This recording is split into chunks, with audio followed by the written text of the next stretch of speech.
As high school seniors across the country are applying to college, a growing trend for parents is changing. What used to be called helicopter parenting, hovering from a distance, is now evolving into something called trailing parenting, where parents follow their kids to college either physically or metaphorically. Okay, our parenting expert, Dr. Sheryl Ziegler, joining us now. So first and foremost, I've never heard of this term.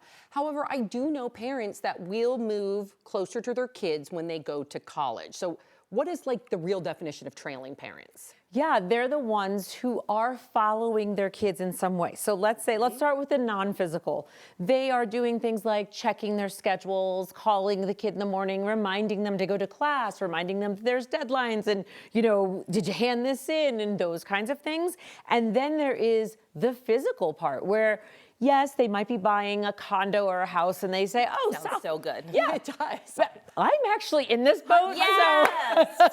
So those thoughts have crossed my mind too, right? But you rationalize it like, it's an investment. And then their sophomore year when they're off campus, then they'll live there with, roommates. And it'll be Yes, great. that's exactly what I thought. Exactly, right? Because we're all in this mentality of like, I can't totally 100% let you go. I get it. So that's a huge shift. If we take ourselves back to when we went to college and what it was like, I don't know a single person whose parent bought an investment property or did anything like that. But that's this new term, the trailing parent. It's The Atlantic did an article on it last week, and they were like, the helicopters have landed on campus. Well, okay, so we're all kind of aligned here. It sounds great to us, but is it okay for the kids? Is this detrimental to them in any way? Because I really like the sound of it. And could you still give them their autonomy while you're just, a few blocks away? Just making dinner, at the condo, whenever they want to stop by. Yeah, at any time, a homemade meal. Oh my gosh. Yes, now I have to put on my professional hat and say, okay, let's all get grounded around what is supposed to happen, right? 18 to 24-ish. Let's all stick to if you're in college, you're away from home.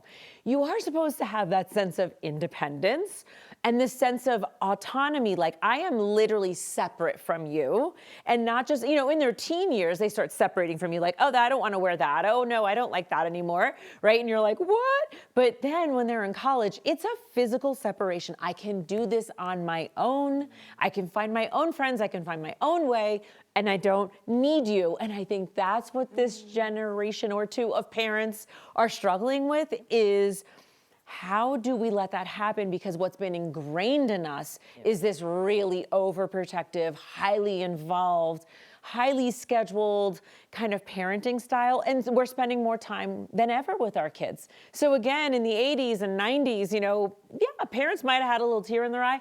They were waving goodbye. They were fine. And actually they thought of it as an accomplishment. Like, I did it. I launched my kid. Now go fly. Now we're like, oh wait, the nest is coming actually with you. Ideally, yes. I know. Could there be a balance? And I know for you, just like professionally, you understand the groundwork, but you're a mom dealing with this right now. Right now. So is there any sort of fine line that you can carefully tote? All I can say is I've thought about the same thing. I'll just get an investment property. I'll have a comfortable place to stay whenever I want to pop in. And I even have a fall trip I'm planning next fall. And I'm like, well, when is parents' weekend, right? So I know some boundaries. Like, I will drop you off in August, and I promise I won't come back till parents' weekend, which I think is about 6 weeks after drop off. And then I already think myself through, how will I get through parents? Oh yeah, I can't even talk about it. I know, parents' I weekends can't or Thanksgiving. imagine. I can't imagine. It's hard. It really is hard. And so I think that because we're so attached and we're so focused on our kids, this stage is now becoming maybe harder for us parents than even the kids.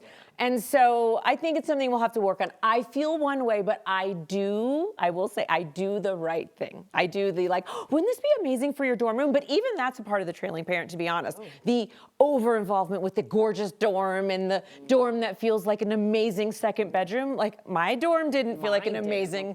Mine was like a jail cell, actually. Yeah, no, mine was terrible. Mine was horrendous. Yes, they're not horrendous anymore.